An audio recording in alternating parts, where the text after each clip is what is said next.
So, welcome to another episode of Coming to Your Senses, where we talk about navigating the labyrinth of the mind and emerging victorious.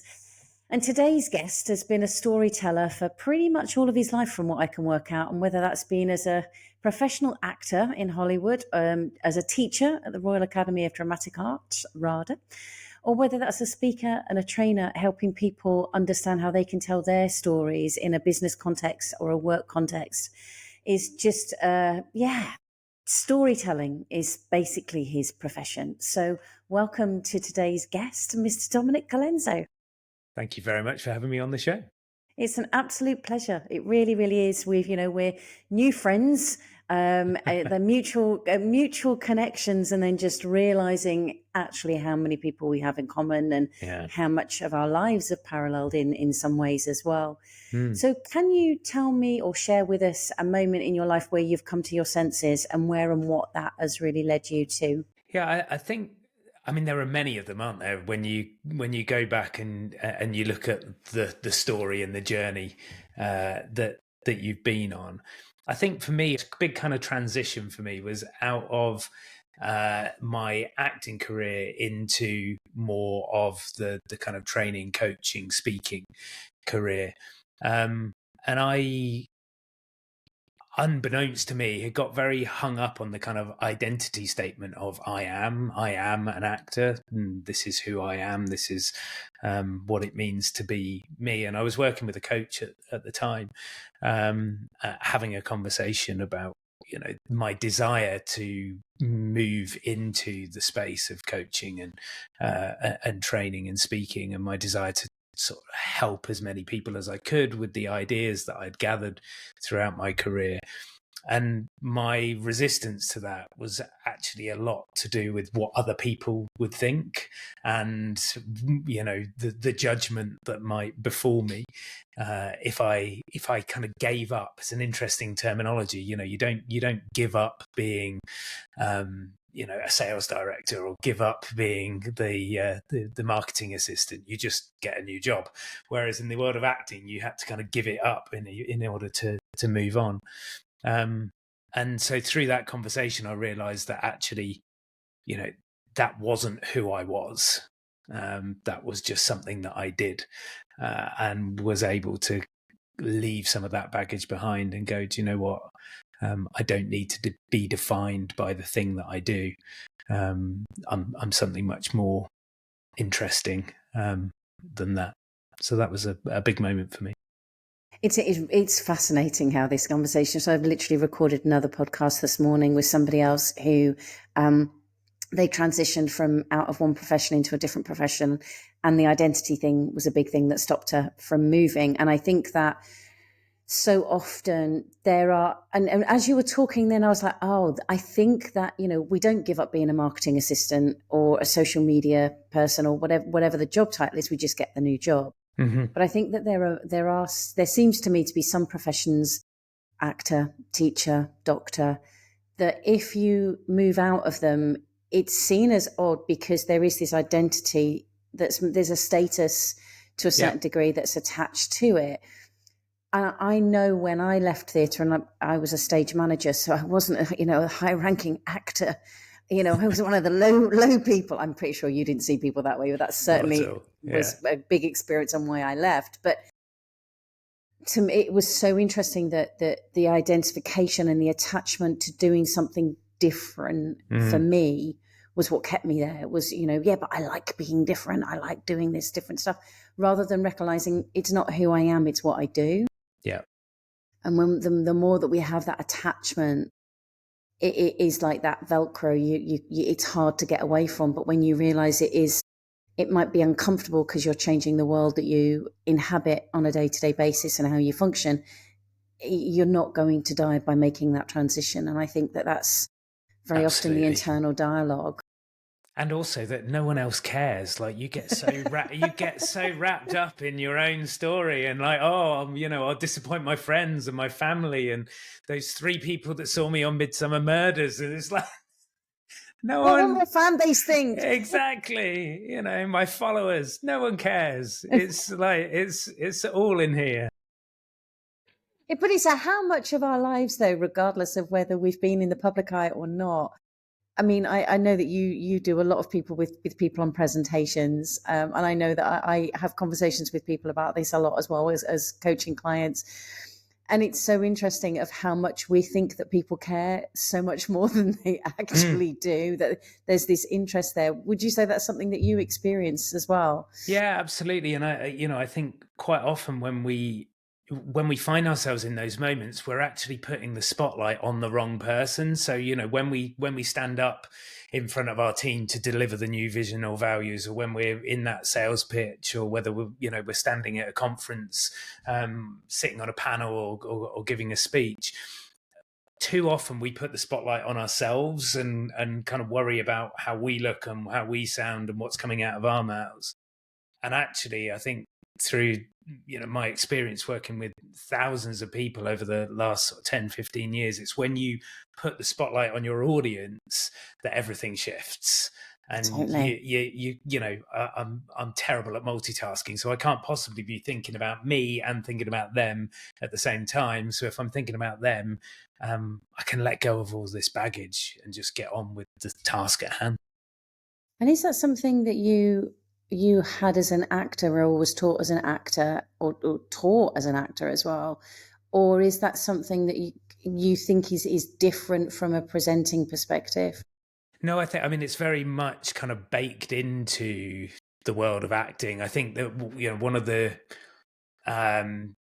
differentiators, if you like, between good acting and bad acting is that idea of presence, and being in the moment. So when you see a great actor, whether that's on stage or whether that's on screen, you believe that they are that character in that moment, and you believe that because they are placing all of their focus on the other person in the scene, or if it's a soliloquy, the audience that they're interacting with. Whereas when you see bad acting, people are showing you, they're kind of, they're then out of that experience. So I think the presence thing is really fascinating, that sense of being in the moment, which is the thing that we're probably all struggling for, but is the thing that makes the biggest difference to engagement. If you've listened to the first episode of Coming to Your Senses, you'll know that in the early 2000s, I experienced a breakdown. I tried different therapies, but it was coaching that truly helped me transform my life. Initially, when I discovered coaching, though, I couldn't afford it. And it was a kind soul who sponsored me not only to have coaching, but also to train and become a coach. And my promise to them was that I would pay it forward. And I've done that in many ways over the years, initially through social media and private Facebook group called Confidence Revolution, and also through Coming to Your Senses, the podcast. But it triggered for me a passion to really want to make and create a secure, supportive space for people to be able to come together and have conversations that transform their lives. So I created the Conscious Conversations community. It's a group where we meet on more than once a month, and we have a focused theme which is guided by the community and facilitated by me.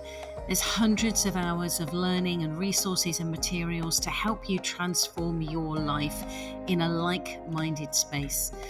Because I get passionate about it, and because this was my promise to pay it forward, I'm offering you the opportunity to trial it for £1 for the first month. If that appeals to you, then head to juleswyman.online/conscious conversations offer. juleswyman.online/conscious conversations offer to explore what's available for you through being part of a conscious community. Whenever I talk to anybody from the acting world, there's always one particular experience that I think about in the context of watching a great actor, and that was Derek Jacobi. And I happened to be in the rehearsal room with him. And I was literally making him a cup of tea, having a conversation with him as a assistant stage manager, mucking about with making his tea. He's a really lovely guy. And then watched him in the rehearsal room. So there was no costumes, no lighting, no scenery, no nothing. Step over a piece of tape which was marking out the stage, as you all know. And he literally stepped over that and became the character 100%. And it was exactly what you're describing. And I think that this longing, I think it is what I would put it as these days. People are longing to be present, but are so caught up with what's going on in their heads, what's going on in the world, that they're missing out on what's happening right here, right now. What pointers, other than that wonderful one of turn the spotlight on your audience, what other pointers or guidance do you help people to be more present? What's your offering out with that? Yeah, I mean, it's fascinating having delved more into the kind of neuroscience behind performance, looked at some of the kind of Eastern philosophy that underpins a lot of the kind of wisdom teachings now. And many of the things that I was doing in drama school 25 years ago were things that you could now call yoga or mindfulness. And so I think one of the foundational pieces for anyone that wants to perform at their best, and I've spoken on my podcast to great actors, to athletes, is actually to just get into your breath and to use the breath to anchor yourself in the now.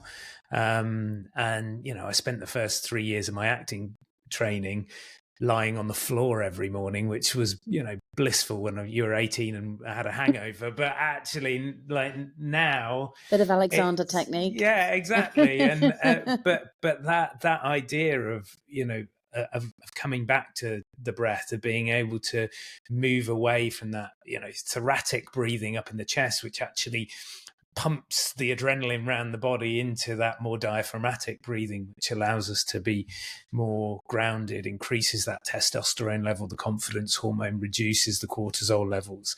That's incredibly powerful, and it's free. And it's something that you can very easily learn to do. It's amazing, though, that how many people dismiss the simplicity of it and just, but give me a real technique, not just this breathing stuff. It's like, no. That is the power of it.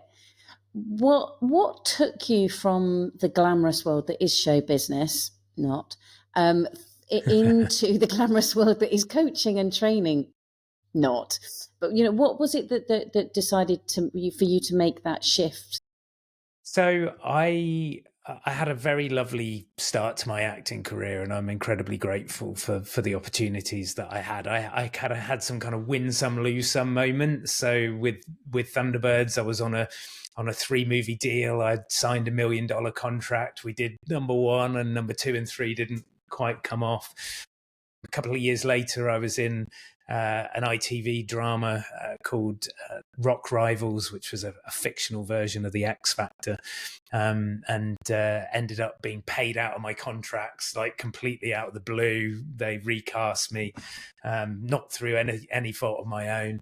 But I always felt with my acting career, 2 things. One, that I didn't have as much agency as I would have liked, and the kind of input didn't necessarily correlate with the output. So in most careers, you can kind of assume that if you get better at your craft, you will kind of rise up the rankings and be recognized for what you do. Whereas acting always felt like a little bit of a kind of game of snakes and ladders.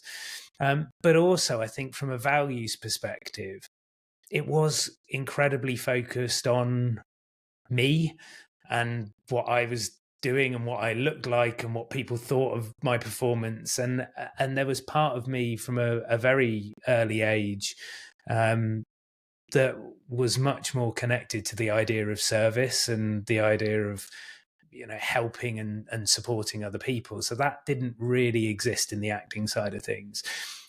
I started to scratch that itch when I moved into directing.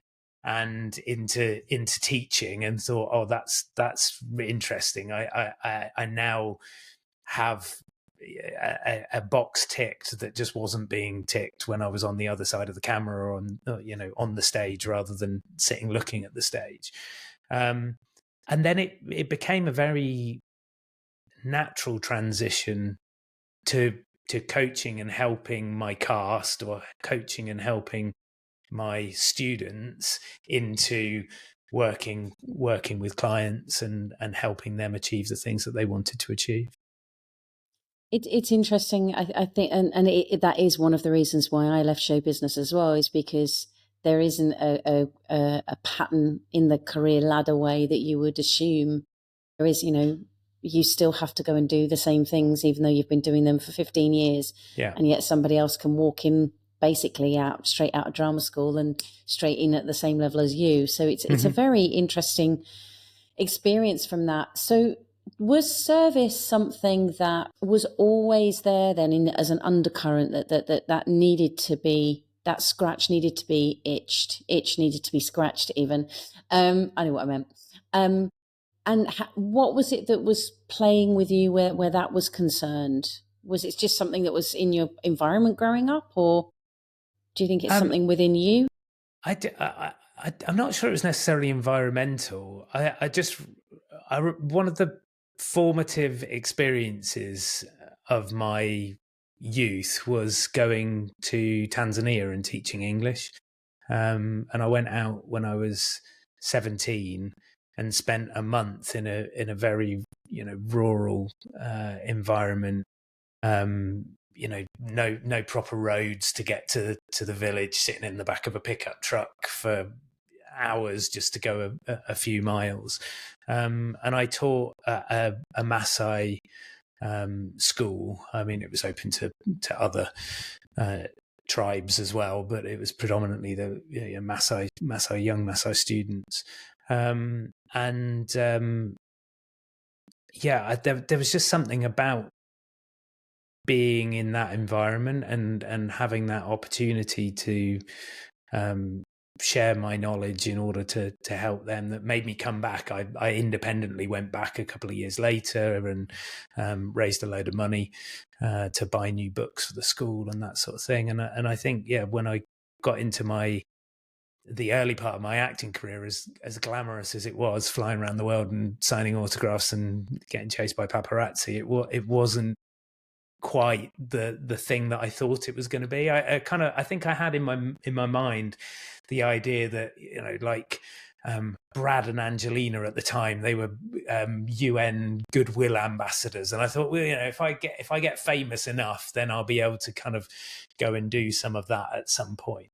But it didn't seem instantly achievable, and so that transition into the work that I do now has given me much more agency to make those sorts of choices. It's quite a phenomenal experience to have at a young age, to have that recognition that even at 17 you can go out there and even having conversations with people, teaching them a bit of English, whatever else you may have done, even probably playing football with them or and I'm terrible at football. Yeah. And I bet you some of them still remember you, though, to have had that experience with someone, because it's just that cultural expansion, isn't it? From both perspectives, you giving to them and them giving to you as well. I learned much more than I taught in that moment, I'm sure. But it was also lovely to know that you were kind of making a real difference, a real impact in people's lives. I love that. So what is it about the way, because one of the things that I have taken from our conversations is that there's more than two, but how I'm perceiving it is two things of you're very much on the logical side of, let's look at the practicality of how to deliver a presentation, how to get it so that it's making an impact, etc., etc. But also there's the much more grounded connection, presence side of it, which they don't always walk as hand in hand as they probably could do more, I think. So how does that show up for you within your work? So I think what people want are shortcuts. People want tips, tricks. They want the methodology, the kind of easy way in. And I get that. I don't think it is necessarily the kind of be all and end all, but if you can use that as a bit of a kind of gateway to then get people into the deeper experience and the deeper work, then I think that's what I try to do. So with the impact methodology that I created in my first book, and with the cut through methodology that I'm currently working on for the second book, the idea is to give people simple structures, tools and techniques that they can use that allow them to get over probably some of that noise that's in their head about how do I do this stuff, and therefore hopefully take a deeper step into the actual performance and the delivery and the connection with the audience. So it's about one giving the other. I suppose in an acting world, it's the difference between creating a character inside out or outside in. So by that I mean there are certain actors that will pick up the costume and the props and put on the glasses, and that helps them develop the character. And there are other actors that will start from the character's intentions and what their hopes and dreams are and their background, and they will build the character and then finally go, okay, what would he wear?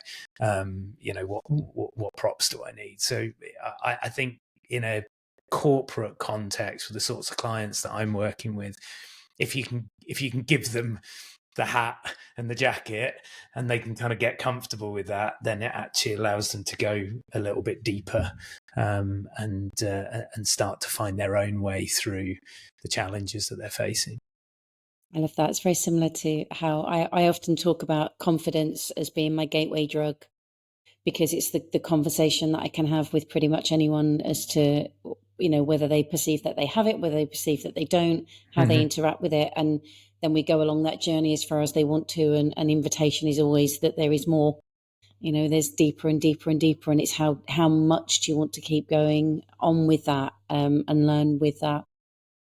What would you say is I'm thinking of that story of you going away at 17 and the impact that had. And I know that you intimated at the beginning that there's been numerous sort of coming to your senses moments. What other significant points are there where a transition, where you started to think about yourself or a situation or the world in a different way? The first thing that springs to mind is becoming a dad, and becoming a dad of a daughter specifically, because you have one particular outlook before you're a parent, and then in my experience you have a completely different outlook as soon as you become a parent, and as that journey evolves. And then just from a very simple male female perspective, seeing the world through one set of lenses, and then trying imaginatively to step into what my daughter's future reality looks like, and thinking, oh gosh, yeah, maybe I didn't consider that when I was a 13-year-old boy, a 17-year-old boy, a 21-year-old man. Those sorts of things kind of shift and come into your consciousness in a way that I don't think I ever expected before I was a dad. So what would be your advice to newbie dads then? Especially newbie dads of girls. I'm in no way qualified to talk about that. Well, you're a dad, so. Well, yeah, I mean, I think, again, we come back to that presence thing. I think that the moments where the magic in my relationship with my daughter happens is the moment when the mobile phone isn't present, the distraction isn't there, the TV isn't on. It's when we're taking the dog for a walk and having a chat, or we were driving to school this morning, talking about what she wants to be when she grows up, and at the moment it's either a waitress or a dog trainer, and digging into those sorts of ideas and trying to kind of understand where she's coming from is just fascinating and joyous. I love it. I love talking to parents, especially to parents who have got young children. I was never blessed with having children, but I adore being around them. And I've been very lucky to have a niece and nephew and then goddaughter and godson. And I just find it fascinating. And one of my favorite conversations is so how do you want to spend your time when you're older? Because I very much believe that we know what it is that we would be best placed to do when we're older, when we're very small. But I think with society, with conditioning, with sometimes parental pressures, we completely shift and change with that. And actually, if we stuck with it, I spend a lot of time with coaching clients of looking at if they're wanting to get out of their career or make a job change. Is my first question is, well, what did you want to do when you were a child? Because I remember I had a conversation with a client who was chief exec of an organization. She wasn't at the time I was coaching her, but we realized that actually what she wanted to do when she was a child was a detective or an archaeologist, sorry. Right. And as we spoke about it more and more, I said, well, so both of those jobs do exactly the same thing. And she looked at me really quizzically, and I was like, well, they're both looking for evidence. They're both digging down, looking for clues that they're in different ways. And she sat back, and I remember watching her on the screen because it was on Zoom, and she just suddenly went, oh my God, that is what I do for a living. That's why I do this job. Now I understand it. And I think that it's not the job title. It's what actually we think that job title does when we're small. And I think that gives us a clue and pointers in the direction of where we want to go and what we want to do. Yeah, fascinating. How do you, because I think what I notice, I don't know whether you notice this as well, but especially in the corporate world, is just be present, be in the moment, are phrases that are thrown around. Yeah. What practices do you use that help you be present? You've mentioned breath. Is there anything else that helps you be even more present? So I'm a big believer in being embodied as well. I think, especially in the world of Microsoft Teams and Zoom, we can spend a lot of time in our heads. So the more you get up, you move, the more you go and stand outside in the sunshine or the rain. That kind of connection to nature is I think a really important one for me. I know that if my brain's just fried, I need to go and just have a quick walk around the block, or just sit in the garden on the edge of the the raised beds with a cup of tea and just be there. So I think that sort of stuff is really important for me. And then as I get older, I've developed much more of a kind of meditation and mindfulness practice. Laura, my wife, is a yoga teacher, so I try and start most days with some sort of movement, and just whatever works for you. Though I don't think there's a prescription in terms of one size fits all, but I think it is important to find the things that bring you into the here and now, and bring you away from the screen. And I need to take my own medicine on a lot of this stuff, but when I do it well, those are the sorts of things that I'm thinking about.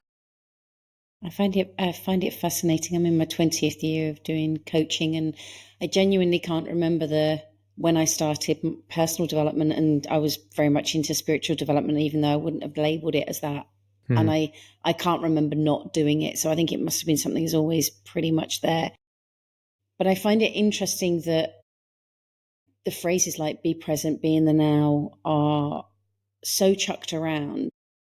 And to me, there isn't anything that you've offered out so far that's not accessible to anybody, regardless of age, financial background, education level, breathing, move your body, get out in nature. They're accessible to everybody. Yeah. And yet, in this fast-paced world, we seem to not give ourselves the permission to do that. And I think we don't necessarily kind of rationalize the fact that there is a little bit of a, I hate the word battle, but I think there probably is a battle going on, because the economy is driven by attention. Like the more time you spend on your phone, or you spend in your inbox, or you spend watching Netflix, the more the people on the receiving end receive in terms of revenue. So it's, nothing. Even our favorite meditation apps have been designed to keep us in the meditation app, and so we've got to be a little bit careful that we don't kind of get sucked into those situations. And I know when I'm working with senior leaders, people go, "Oh yeah, but I'm in back-to-back meetings and da da da da da." And you have to remind people sometimes that you do have agency. You can actually say no. You can say, "I need to jump off this call in 5 minutes. What do you need from me before I go?" In 99% of cases, that'll be absolutely fine. Like, the world's not going to crumble and fall to bits.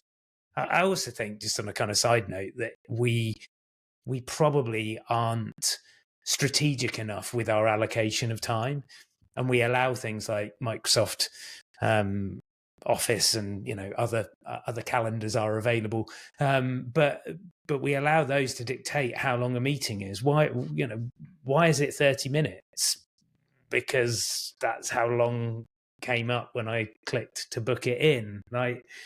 So how do we structure our time more efficiently to give ourselves the space that we need to be creative? I know, for example, that in writing this book, I've had to carve out mornings, and there's pretty much no point in me doing a little bit of writing on a Thursday afternoon, sandwiched in between 2 client meetings and a coaching call, because I just can't get my brain into the right space. So I've had to redesign my diary for the period of writing this book to give me that opportunity to be as creative as possible. And some days I succeed and other days I don't. But without setting those boundaries, it just wouldn't happen at all. It's twice now that you've used a word that I think would be lovely to explore a little bit more, which is agency. So you used it in reference to why you left the acting career, of realizing the lack of agency. And then you're talking about it in the business context now, and how people don't take agency to go, actually, I've got to come off this call, or I'm going to say no to that meeting. Talk to me a little bit more about agency and the difference that it can make when we actually apply it. So I think, interestingly, it came up for me probably, about 2011. I did a kind of personal values exercise, and at the time, the word that actually I was using was control. Right. And that, but I think to a certain extent they're interchangeable depending on your perspective. For me, it was about needing to manage what was going on, and feel like my hands were on the wheel rather than someone else's. I think now, as I talk about it and think about it, I prefer the word agency, but it's it's linguistics to a certain extent. But I do think that kind of realization that we, as uncomfortable as it is, that we always have a choice. Always. And that's really uncomfortable. Even for me, thinking about the amount of time that I spent this weekend in this office writing rather than riding a bike with my daughter, it was a choice. No one forced me. And I could have always walked out and gone on and got on the bike if I wanted. And you have to make your peace with that. You have to be prepared to kind of own those choices. But I think sometimes we spend a lot of time thinking that other people are doing stuff to us. And I think we have much more power than we often give ourselves credit for. And I know, early on in my acting career, I saw outside forces projecting against me or putting up the blockers. But now, as I think about that period in my life, I think, oh, it's interesting. If I'd have made that choice, if I'd gone to that event or hung around to speak to that person, I wonder what could have happened. So I think just being aware of the choices that you have is a really powerful gateway into understanding the outcomes that you create. I think I love what you've said, and I think that to me, I prefer the word agency, because it then to me links with another word that I speak about a lot, which is responsibility. I have the ability to respond to every single situation. It's up to me to then make a choice. But I think that one of the things that trips so many people up is the right wrong. Am I getting it right? Am I getting it wrong? And I think then that leads into fear. So I think what I notice is a lot of people don't set those boundaries in a work context. They don't say yes or no and truly mean it and stick with it. And I think it's being driven by an undercurrent of fear that most people don't realize is even there. There's this justification that comes up the front, and it's a little bit like the actors putting the coats and everything on first, rather than going, no, hang on, what's the intent behind this? What's driving this really? Yeah, I find it fascinating.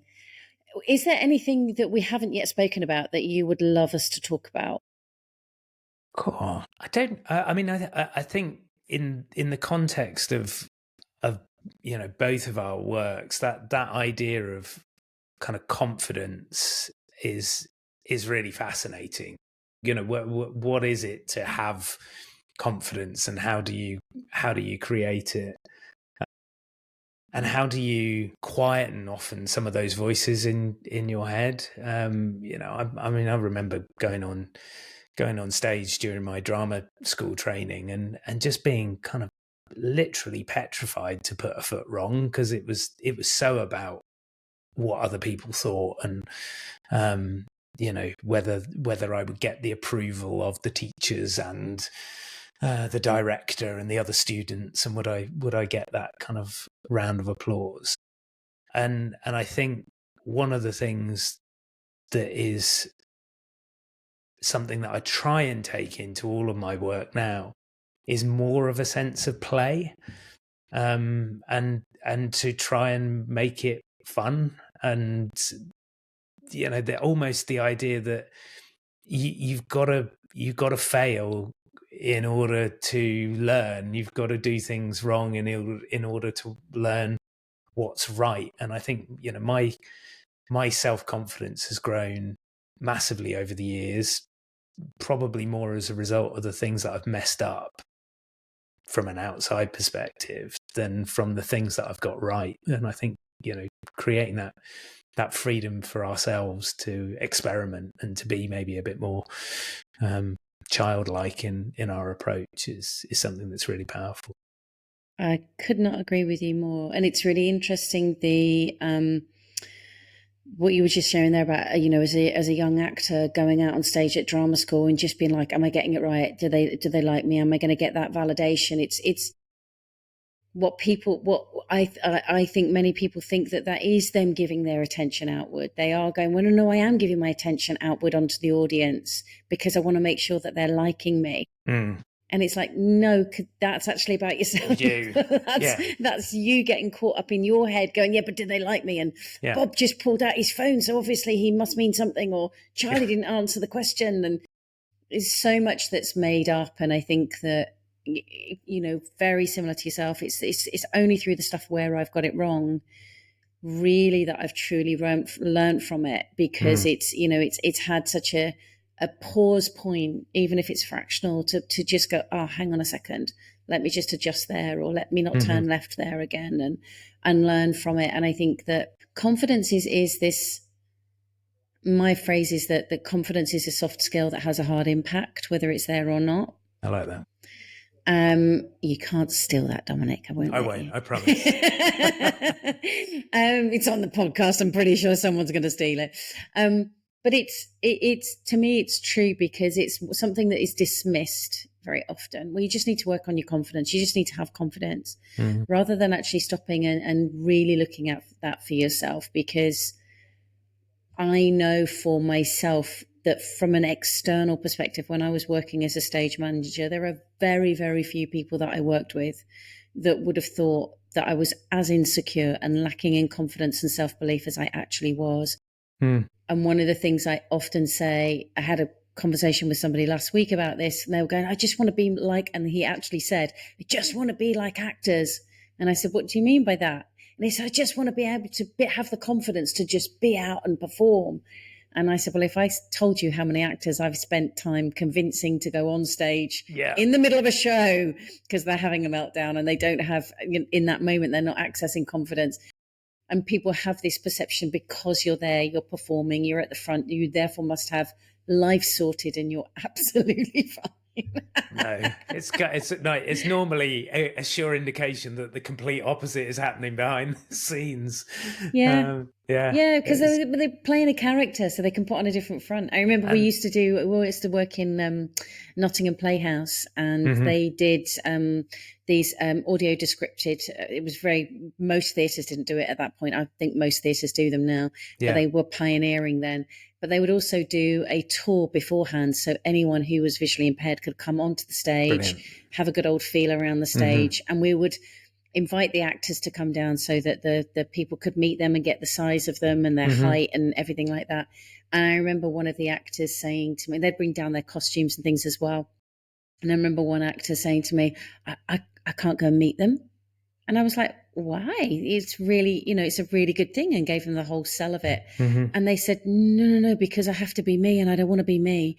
Can I come down in costume and as the character? I was like, yeah, if you really want to. Yeah. And it was the first time that I'd really seen that it was the character that had the confidence, not the person. Yeah. I mean, I think people automatically assume because I was an actor that and because now I spend a lot of time standing up in front of an audience at conferences or, creating YouTube videos, people think, oh, you must be an extrovert. You must be really kind of comfortable in that space. And I always say, if you see me at a networking event, I'm the person in the corner pretending to send a message on my mobile phone. That's like horrific to me. I have to really work hard in those circumstances to be outgoing and to bring that kind of extroversion side of me to those situations. It's funny you should mention that, because I think that a lot of people make that assumption that because you're on camera or you're on a stage or in front of people, you must be an extrovert. And actually, I'm not either. No. But people assume that. But I am more of an ambivert, as somebody who sometimes want to be on my own. Sometimes I'm okay being around people, but it's a fluctuation. It depends on where my energy is at that period in time. Yeah, I think I'm probably even more on the introversion scale, and as much as I can absolutely switch it on when I need to. But in terms of situations that fill my battery, if you like, or recharge me, it's definitely the kind of time on my own or with a very small group of people that I know, love and trust, rather than big social gatherings and all of that sort of stuff. I find that really exhausting. Yeah, I do too. I think it's really important though, because people assume as well, if they are more on that introversion scale, that in order to be able to be a presenter or in order to be able to speak out, even just in a meeting, they've got to be loud, they've got to be brash, they've got to have all the answers, they've got to be the center of attention and love it. And I think it's so important to recognise that that's not the case. It's not true at all. It's really not true. Yeah. It is. Yeah. There are skill sets, as you've described, that are both in your book. I know that you've got so many wonderful videos. I've watched many of them that can help people with being able to learn the skills.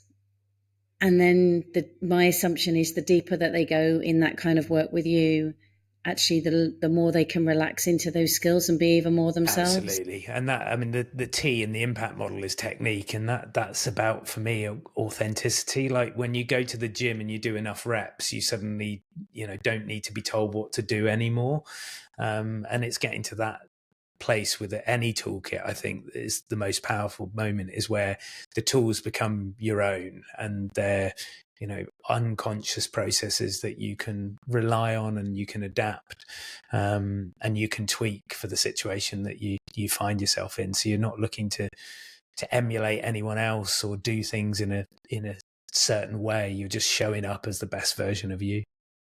I love that. Thank you so much for your time. I think that there are some really genuinely helpful nuggets throughout the conversation today, and I know that we'll put all your details, how to access your first book. You're in the process of writing your second book, which will be out at the end of this year, 2025. We'll put all the details so people can reach out and have a conversation with you. But thank you so much for sharing your thoughts today, and I look forward to speaking to you again soon. My pleasure. Thank you so much for having me on the show.